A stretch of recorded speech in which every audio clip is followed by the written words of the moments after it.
이 9개들이 언제든지 예금이 빠져나갔을 때 대응할 수 있는 여력과 유동성의 규모가 상당히 적다. 이번 사태가 금융 시스템 위기로 발전할 수도 있다는 건가요? 어느 정도 이제 잠재되어 있다는 것이고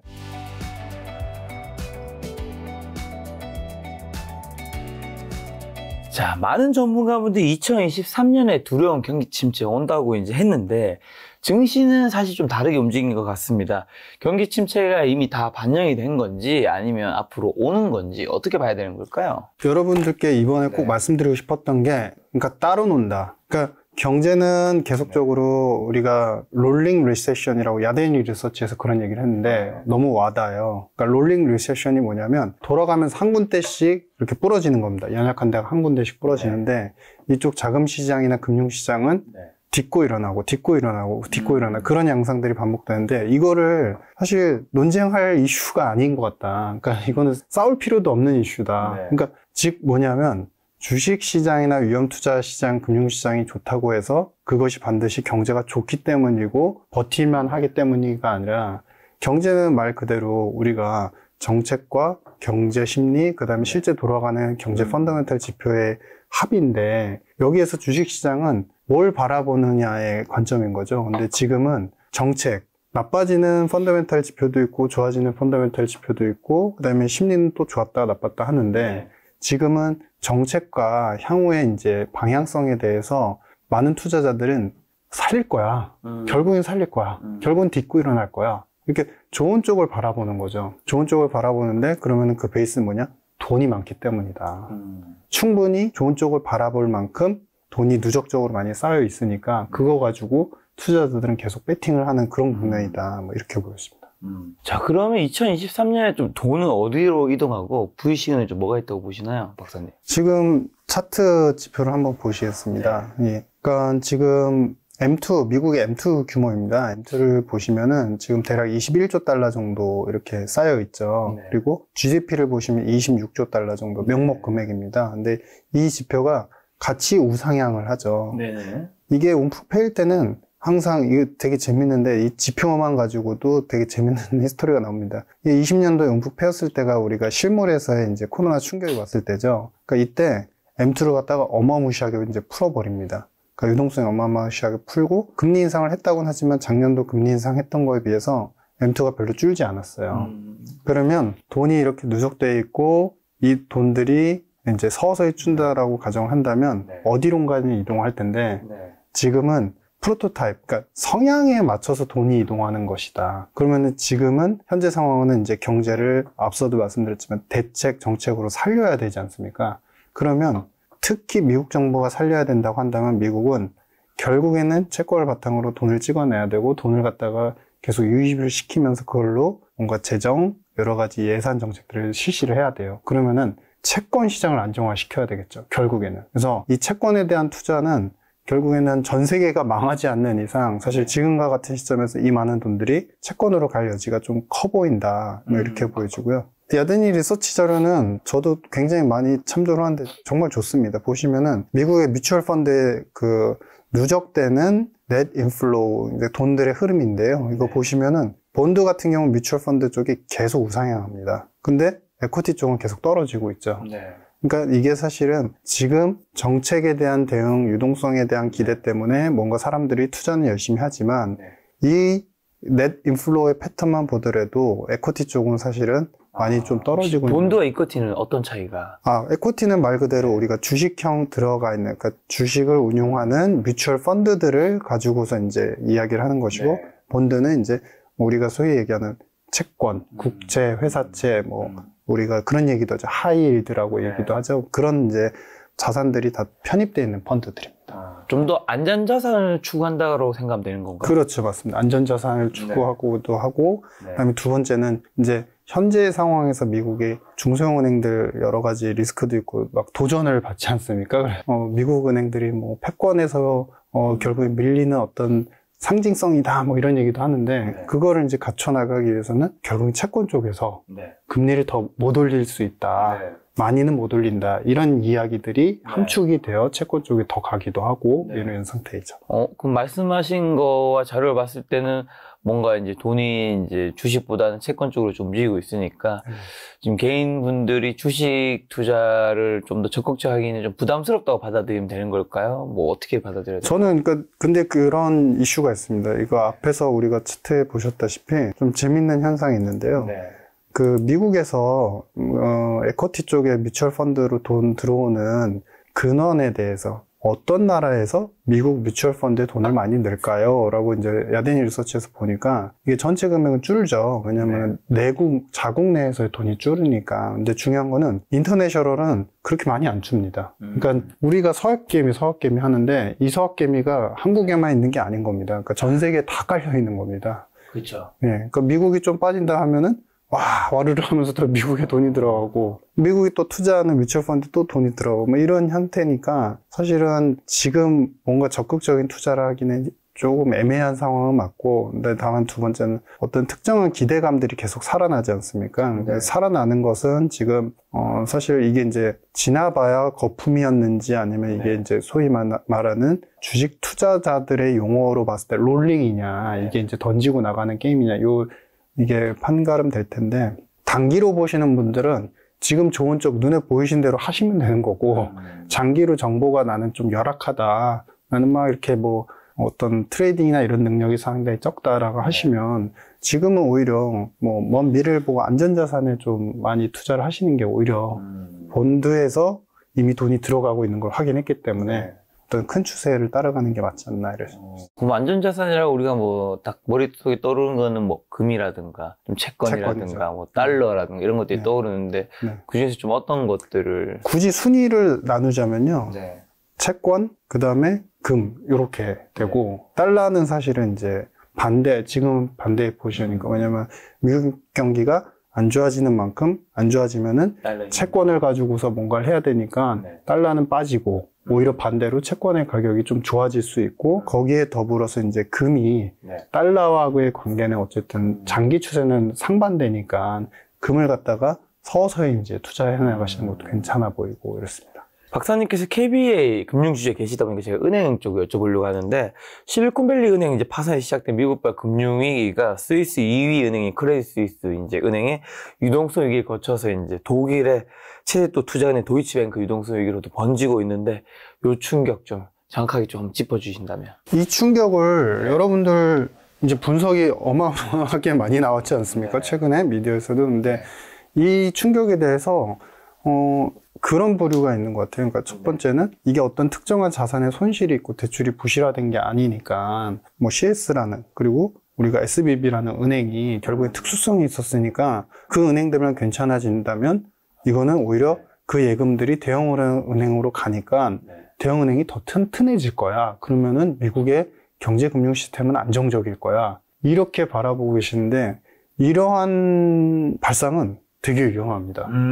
왜냐하면 이런 발상을 원했고 그거를 갖다 추구했던 게 누구시냐면 벤 버냉키세요. 벤 버냉키 전 이제 의장이 이러한 것으로 논문까지 써가지고 노벨상까지 받으셨어요. 그분의 논리는 그거예요. 미국에 많은 이제 금융기관들이 있는데 큰 은행 시스템들을 갖다가 유동성을 투입해서 은행을 안정화시키면 경제는 어차피 잘 돌아가게 돼 있다. 돈만 넣으면 된다. 근데 이게 되게 역설적인 상황인 게, 잘 생각해 보시면 그동안에 2008년부터 대부분의 양적완화는 은행에 돈을 넣는 데 집중이 되어 왔습니다. 근데 그 돈을 넣는데 지금 거의 이제 대략적으로 15년, 뭐 16년 정도 지났다고 보면은 15년, 16년 지나니까 그래서 경제가 무조건 선순환하느냐, 그게 아니라 부작용이 나온 거예요. 돈을 넣었는데 어떤 은행들은 규제에서 벗어나니까 자산을 갖다가 자기 맘대로 이용을 해가지고 국채에 과다하게 투자하는 은행도 있었고, 두 번째는 돈을 넣었음에도 불구하고 은행의 어떤 본질적인 리스크들, 뭐 법률적인 리스크라든지 손실, 그 다음에 경기와 관련되는 여러 가지 자산들에 대한 부실 가능성까지는 못 막았다. 그게 이제 후자가 CS의 케이스거든요. 그러니까 쉽게 말씀드리면 돈으로도 안 되는 게 있더라. 근데 그러한 실패 사항을 딛고 일어난다는 초고의 어떤 위험 투자를 겨냥하시거나 지향하시는 분들이 어떻게 보면 아, 이것도 괜찮아. 이것도 호재야 라고 생각을 하시는 거죠. 근데 다만 현실적으로는 돈이 많기 때문에 그게 이제 용납이 되지만 실질적으로 길게 본다고 그러면 지금의 미국은 은행 시스템에 상당히 불안정성이 커졌다. 뭐 이렇게 보여집니다. 이런 걸로 이어져서 위험한 환경에 처해진 뭐 은행의 개수는 뭐 대략 좀 어떻게 될까요? 이게 지금 에리카하고 마토부 이 두 분들이 이제 각각 그 캘리포니아하고 MBR 경제학자이신데요. 이분들이 4,800개 대략 이제 중소형 은행급을 대상으로 해서 분석을 해보시니까 지금 자산의 가치가 SVB도 마찬가지였지만 대형 여러 이제 자산들을 대부분 이제 국채로 장부가로 계산했을 때와 시가로 계산했을 때 차이가 많이 난다는 거잖아요. 근데 시가로 계산을 해보니까 그 금액들이 전부 다 합치니까 2조 달러 정도 낮아져 있습니다. 그게 금액이 낮아져 있고, 그래서 그 손실 비율이 로스가 한 10%. 그러니까 자기들이 갖고 있는 자산에서 10%는 다 대부분이 손실이더라. 그러니까 그런 상태에서 이제 이 MMF셋의 이게 뭐냐면은 마크 투 마켓이라고 그래가지고 이제 자산을 시가화했을 때 그 예금의 비율이 몇 프로나 되냐. 근데 그 예금이 이제 uninsured, 그러니까 보험에 안 들어간 예금. 그러니까 이게 뭐냐면은 이제 은행의 대차대조표 자산 부분을 시가화했어요. 그래서 낮아졌습니다. 낮아졌는데 이 중에서 그러면 보험에 안 들어가 있으니까 언제든지 불안하잖아요. 그래서 돈이 빠져나갈 수 있는 금액들이 있지 않습니까? 그 예금의 비중이 24%나 된다는 거예요.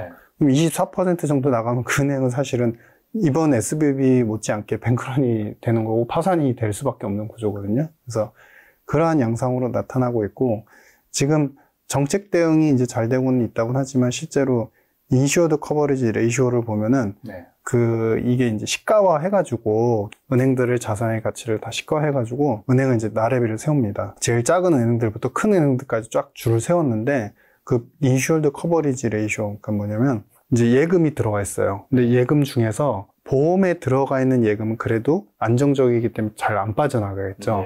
그거 대비해서 자산을 시가화한 다음에 시가화한 자산에서 모든 예금을 다 빼는 겁니다.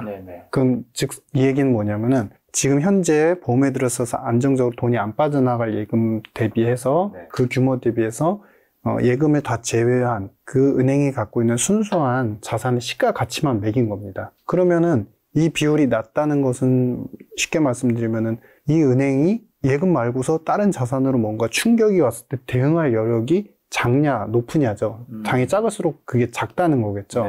높으면은 당연히 뭔가 좀 대응할 여력이 있다. 이게 소위 말하는 조금은 스토리는 다르지만 미국에서 말하는 스트레스 테스트의 어떤 본연적인 지표들의 어떤 기준점이 되는 변수들이거든요. 지금 뭔가 작아지고 있는 그렇죠. 기울기인데요. 근데 보면은 작은 은행들, 이쪽에 왼쪽에 있는 은행들은 이제 작은 은행들이죠. 근데 작은 은행들은 숫자가 상당히 낮죠. 0 가까이 붙어 있죠. 근데 대형 은행은 높죠. 그러니까 이걸 가지고서 이제 재무부 옐런 장관도 그렇고 파월 의장도 은행의 시스템은 안정적이다. 계속 이야기를 하는 거죠. 근데 그게 어디서부터냐면은 이쪽에 대형 은행들 쪽인 겁니다. 그렇죠. 거의 이제 대형은 괜찮다. 그렇죠. 상위 10개 내외의 은행들. 그러니까 여기서 버티니까 이쪽이 무너지는 것들은 돈으로 우리가 아니면 정책으로 막으면 되는 문제니까 괜찮아. 근데 본질적으로 이번에 SVB가 터졌고 그 다음에 인수가 됐습니다. 퍼스트 리퍼블릭도 예금이 이제 돈이 들어갔습니다. 근데 부실이 이렇게 되면 막아주고 끝난다라고 생각을 하시는데 아닙니다. 지금 비슷한 은행이 SVB하고 동급의 은행들이 지금 몇 개나 있는지 이 지표들을 갖다가 아까 마크 투 마켓 에셋에서 언제든지 빠져나갈 수 있는 이제 무보험 예금들하고 그다음에 로스, 그러니까 시가화했을 때 로스 이거를 Y축으로 두고 딱 도식을 해봤더니 이분들이 재무제표 가지고 다 도식을 했기 때문에 가짜가 아닙니다. 이건 실증적 데이터입니다. 근데 이거 보니까 거의 9개나 돼요. 비슷한 게. 9개가 위험하다는 건가요? 그렇죠. 이 9개들이 언제든지 예금이 빠져나갔을 때 대응할 수 있는 여력과 유동성의 규모가 상당히 적다. SVB도 사실은 이제 자산이 이제 되게 단순화돼 있었잖아요. 그러니까 뭐냐면은 대출 자산은 없고 국채로 된 투자 자산이 있고 그 다음에 예금.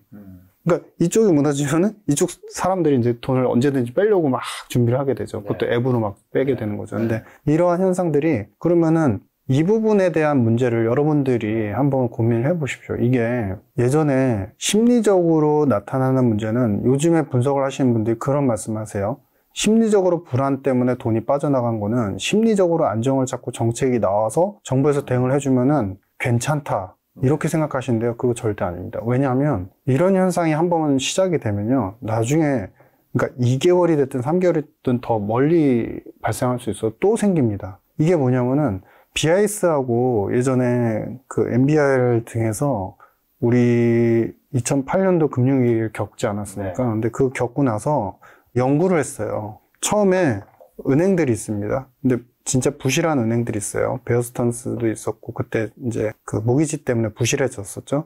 근데 구제금융을 하고, 그 다음에 가서 뭐 AIG도 구제금융을 하고, 뭐 계속 구제금융을 하는데, 축차적으로 발생했던 다른 금융기관들을 보면, 사실 재무 상황이나 유동성 상황이 그렇게 나쁘지 않은데, 돈이 빠져나가거나 파산에 들어갑니다. 채권자들이 막 돈을 회수하려고 하고. 그러니까 그런 과정에서 나타났던 재무적인 것으로 설명할 수 없는 부분에 대해서 뱅크런 모델이라는 이론을 그들이 연구를 하셨어요. 그 이론은 뭐냐면 게임 이론이라는 거예요. 어떤 부정적인 상황이 한번 펼쳐집니다. 그러면 정부가 대응을 해가지고 괜찮다라고 안심을 시키는데 그 안심을 시키는 동안에 다른 한쪽, 즉 앞에서 우리가 얘기했던 것처럼 uninsured, 그러니까 보험에 가입되지 않아서 내가 보호를 못 받을 것 같다라는 예금자들은 계속 계산을 한다는 거예요.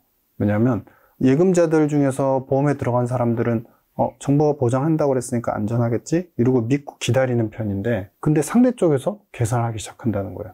저 사람들이 빠져나갈 수 있을지 몰라. 왜냐하면 보이지가 않지 않습니까? 은행의 예금액이 그리고 전체적인 유동성이 얼마나 나왔는지 실시간으로 안 나와요. 그러니까 그런 거를 계속 불안하니까 무슨 이슈만 생기면 이제 돈을 빼는 겁니다. 그러면은 보험에 들어간 사람들조차도 그 돈을 갖다가 상대 쪽에서 또 뺄 수도 있겠네? 왜냐면 무보험자들이니까 저 사람들은 위험해 보이잖아요. 네. 누가 봐도. 그러면서 이런 심리적 가속화에 의한 영향을 이 뱅크런 모델에서는 무시를 하지 못한다. 그것이 사실 어디서 나오냐면은 예전에 우리 대략 큰 사례로 보면 역사적으로 10번 정도의 뱅크런이 발생하고 혹은 파산이 있었었거든요. 물론 이제 30년대 이전의 것들은 그 어떤 규정이나 절차가 사실은 뭐 도드프랭크법이라든지 그 다음에 여러 가지 투자은행하고 상업은행 분리하는 글래스-스티글 액트 이런 것들을 다 안 했을 때, 제정을 안 했을 때긴 한데 재밌는 거는 이제 1907년도에 은행을 지역 그 어떤 유지라고 하죠. 지역 유지자 뭐 부를 이룬 이제 하인스하고 몰스라는 분이 계시는데 이분들이 은행을 설립을 했어요. 설립해가지고 했는데 그때 무슨 일까지 생겼냐면은 그 구리 관련되는 회사가 이제 유명하다고 투자를 했다가 너무 고점에 사가지고 이걸 갖다가 손실을 어마어마하게 본 거예요. 근데 개인 자금도 들어가고 은행 자금도 좀 들어갔거든요. 근데 그 투자로 인한 손실 수입회 금액이 크다라는 이슈가 퍼지면서 이때 이들이 세워놨던 은행들이 와르르 무너지기 시작하고 거기서 돈이 빠지니까 이와 연계되어 있는 트러스트, 우리가 투자신탁 조합이라고 하는데 거기에 그때 예금의 기능이 있었거든요. 거기서 돈이 빠져나갑니다. 그러니까 이거를 제가 말씀드리는 거는 뭐냐면 여러분들한테 공포를 조장해드리고 되게 무서운 상황이다 이런 말씀을 드리는 게 아니에요. 그러니까 뭐냐면 핵심은 지금 미국의 경제 시스템은 정부가 돈을 놓고 사실 구제금융을 해왔고 그 다음에 페드도 계속 돈을 넣어주고 여러 가지 뭐 재할인 창구라든지 시스템을 마련해가지고 지금까지 끌어왔는데도 이게 발생했다는 거는 첫 번째, 감독에 대한 문제가 분명히 존재했다. 규제에 대한 문제. 두 번째는 실질적으로 경제가 나빠지면서 규제 사항에 대해서 안 했다라고 이제 바이든 대통령은 그것만 강조하지만 경기가 좋았고 투자 자금이 계속적으로 몰입이 되면서 은행이 하는 사업 분야에 대해서 계속 성장이 일어났으면 이런 일이 안 생깁니다. 벤처금융도 마찬가지인 거예요. 사실 SBB가 벤처금융이잖아요. 근데 그런 부분들이 이제는 사람들이 다른 시각으로 보기 시작하는 거죠. 저기다 투자를 하는 게 맞아?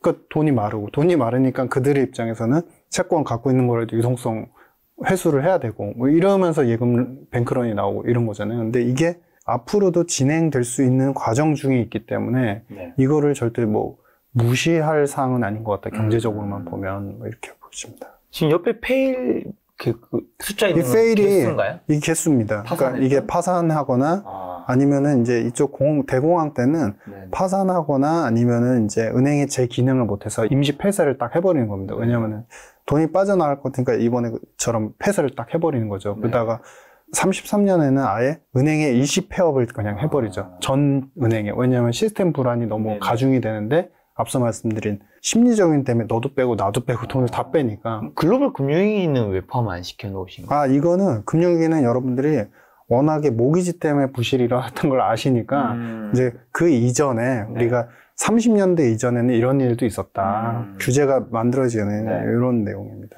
지금 그럼 말씀하신 대로 이번 사태가 금융 시스템 위기로 발전할 수도 있다는 건가요? 가능성이 좀 높은 건가요? 어느 정도? 어느 정도 이제 잠재되어 있다는 것이고 여러분들 이거 그런 생각들 하시죠. 그러니까 긍정적인 분들은 야, 미국이 어떤 나라인데 살릴 거야. 결국엔 살릴 거야. 그 말씀도 맞는 거고 아니야. 이거는 한번 이 시스템이란 부분에 기스가 났잖아. 그러면은 이거는 앞으로 더 힘들어질 거야. 맞습니다. 둘 다 맞는 말씀이에요. 왜냐하면 상식적으로 생각해봐도 이런 국면에서 바이든이든 아니면은 그 옐런 장관이도 가만 안 있을 거예요. 엄청나게 빠르게 움직입니다. 계속 그동안에 이제 정책 대응을 했던 것처럼. 근데 여력에 대한 문제는 우리가 고민해 볼 필요는 있어요.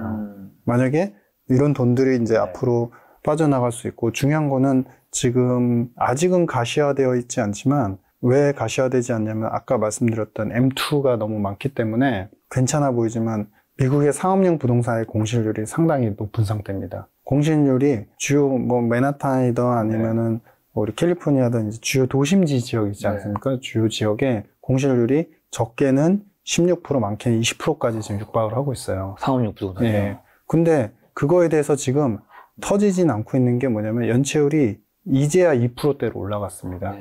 그러니까 이게 뭐냐면 작년도까지 그렇게 힘들다 해도 상업용 부동산 연체율이 1%대였어요. 근데 이 1%대였던 이유를 보면은 상업용 부동산을 여러 가지 운용하는 리츠 펀드도 있고 사실은 그리고 두 번째는 어떤 조합에서 빌딩을 운용하는 조합도 있고 회사에서 하는 경우도 있고 대부분이 그런 식인데 이들도 유동자금이 상당히 많이 이제 있다는 거죠. 유동자금, 현금이 많다는 거죠. 그만큼 돈이 어느 정도 구비가 돼 있기 때문에 연체율이 빠르게, 그러니까 이자를 못 내가지고 상업용 대출에 대한 이자 원리금을 갖다 못 내서 연체율이 막 급등하고 이런 건 아니에요. 지금 상황은. 근데 잘 생각해 보셔야 되는 게 1%에서 2% 지금 올라왔으면요. 2%대에서 또 몇 달간 또 갑니다. 몇 달간 가다가 그 다음에 이제 우리가 앞으로 예견할 수 있는 여러 가지 사항들 중에서 사실은 경제적으로는 뭐 괜찮을 것 같은데 했던 부분 외에 다른 심리적인 요인이나 뭐 말도 안 되는 요인들 때문에 사실은 연체율이 급등을 하기도 하거든요. 서프라임 때도 비슷한 상태였고, 근데 연체율이 이제 4를 이제 육박하기 시작하면 그때부터 경고등이 거의 50% 이상 무조건 들어왔다고 봐야 돼요. 왜냐면은 서프라임 때도 4에서 9까지 갔는데 연체율이 그 기간이 한 2개월도 안 걸렸습니다. 그러면서 모든 이제 금융기관들이 다 빵빵빵 이렇게 무너진 거거든요. 그러니까 1에서 2 왔으니까 뭐 지금이 제일 애매한 때예요. 1에서 2% 연체율이면 아직은 현금이 많으니까 괜찮다. 근데 이제 4 넘어가기 시작하면은 우리가 코셔스하게 봐야 되는 구간이고 요거 한번 보시죠. 그래서 얼마나 대응할 수 있는 여력이 있나 보니까 이제 FDIC, 그러니까 우리 예금보험공사예요. 연방정부 예금보험공사인데 여기서 갖고 있는 돈이 지금 1200억 달러 정도입니다. 근데 이게 어느 정도의 규모냐면은 전체 인슈어드, 그러니까 보험 예금들 있지 않습니까? 거기에서 총 비중이 1.25% 정도예요. 그러니까 만약에 이 돈들이 빠져나간다고 한다면 사실 이제 1.25%니까 돈이 더 필요하겠죠. 거의 99% 돈이 더 필요하겠죠. 근데 그 돈을 어디서 충당해야 되느냐? 연방정부가 투자를 해줘야 됩니다. FDIC.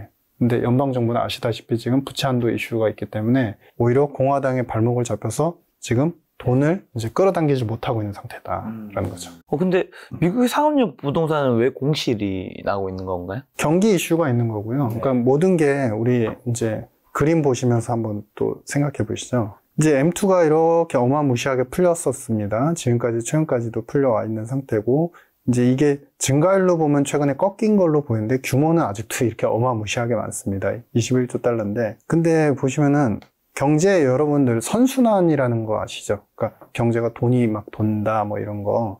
그러니까 돈이 도는 속도를 갖다가 우리가 이제 유통 속도라고 얘기를 합니다. 네. 근데 이게 뭐냐면은 M2 대비해서 GDP가 몇이냐. 그러니까 쉽게 말하면은 1이 풀렸는데 GDP가 1만큼 기록을 하면은 그거는 1이겠죠. 근데 이게 이제 예전에는 2000년 초중반까지만 하더라도 이게 2 정도는 나왔습니다, 미국. 그러니까 1을 풀면 2만큼 GDP 생산이 나오는 거예요. 근데 네. 지금은 돈을 풀면은 1만큼 풀면은 1.2 정도밖에 안 나와요. 효과 작네요. 엄청 작아졌죠. 네. 그러니까 이게 대표적으로 더 1보다 더 밑으로 내려간 나라 어디 있을까요? 생각해 주신 대표 나라가 일본인가요? 일본입니다. 거의 0.4회 정도 나오고요. 네. 한국이 지금 0.89 요 정도 나옵니다. 네. 1 밑으로 가 있습니다. 네. 대부분이 근데 전 세계 유럽이나 이런 데 보면 거의 다 1 근처에서 떨어지려고 하고 있는 상태입니다. 그러니까 뭐냐면 여러분들 이 영상에서는 제가 그 포인트를 하나 짚어드릴게요. 그러니까 뭐냐면 돈이 많기 때문에 그리고 전 세계 경제가 이제 서프라임을 겪으면서 돈으로 뭔가 메꾸는 거 말고는 뚜렷한 대책을 사실 세우지 못했습니다. 그렇기 때문에 뭔가 터지면 또 돈으로 막고 계속 돈으로 막는 거예요. 그런 와중에 금융기관들은 유동성이 많이 풍부해졌죠. 특히 IB들, 미국에. 그러다 보니 그들은 계속적으로 런합니다. 그러니까 어디든 투자를 해가지고 그 분야를 갖다 끌어올립니다. 그러면 우리는 한국에 있는 어떤 개인의 투자자들, 이제 소시민들, 직장인들 이런 분들은 경제가 살아난다. 미국이 결국엔 대응을 해가지고 살아난다. 근데 이게 뭐냐면은 한마디로 말씀드리면은 밑에 깨진 항아리인데 항아리에다가 깨진 항아리에 물을 넣으면은 계속 비지 않습니까? 그렇죠. 이 비는 게 이제 유통 속도가 계속 떨어지는 거예요. 효과가 계속 떨어지는 거예요. 근데 빠지는 속도보다 돈을 더 빨리 부으면, 그러니까 물을 더 많이 부으면 깨졌는데도 항아리가 꽉 차 보이잖아요. 그렇죠. 똑같은 논리입니다. 깨져서 샌다 싶으면 무조건 밑에 좀 막았다가 다시 물을 또 붓고 그러면서 그 돈들이 계속 넘쳐나니까 어디든 투자를 하려고 대기를 한다. 근데 유통 속도가 이렇게 빠지는 거는 길게 보시면 40년도 이후에 1940년대 최초예요, 미국도. 이 정도로 지금 힘이 빠지고 있다. 즉 공실률이 높은데 아직까지 안 터지는 거는 뭐냐면 이만큼 돈으로 지켜온 경제 규모가 워낙에 크다 보니까 이제는 예전의 지표 위험한 수준이라고 하더라도 당장은 터지지 않고 버티는 뭐 이런 그림입니다. 근데 어쨌든 미국 정부가 예금 전액을 이제 보증해주고 있는데 그에 대해서 좀 어떻게 보시고 그러면 향후 은행이 파산을 막을 수 있을 정도 미국 재정은 충분히 탄탄한가요? 그게 이제 앞에 말씀드린 것처럼 그거는 겪어봐야 됩니다. FDIC에서 지금 보험 들어간 예금의 비중만 하더라도 1%대 정도밖에 지금 자금이 없으니까 이걸 이제 공화당에서 돈을 보조를 해줘야 되는데 쉽게 말하면 공화당이 이제 민주당에서 긴급 예산 투입을 할 거니까 이쪽에 이제 은행 자금을 마련하기 위해서 연방 예금공사에다가 돈을 넣을 거니까 승인해 주세요 이렇게 할 텐데 지금 공화당 주요 의원들이 작년도에 지출된 금액 중에서 1,500억 달러 정도 더 줄이라고 하고 있어요. 주택이라든지 개인 서민 보호나 실생활에 대한 서민 계층에 대한 사회적 지출 이런 거를 줄여라. 이거 미국 국민만 받는 게 아니라 이민자들까지 다 받아서 쓸데없는 데 돈이 지출되고 있다. 막 이렇게 얘기를 하면서 줄여라. 그렇게 공격을 당하고 있기 때문에 저는 옐런 회장의 이번 대응이 빠른 거는 중요하지만 선, 언급, 후 대책 마련 이거거든요, 지금. 근데 이게 앞으로 만약에 또 다른 리스크, 예를 들어서 우리가 얘기한 상업용 부동산 이런 데서 진짜 본질적으로 손실이 나오면서 터진다 이러면은 이걸 어떻게 메꿔 나갈지는 상당한 미지수가 존재합니다.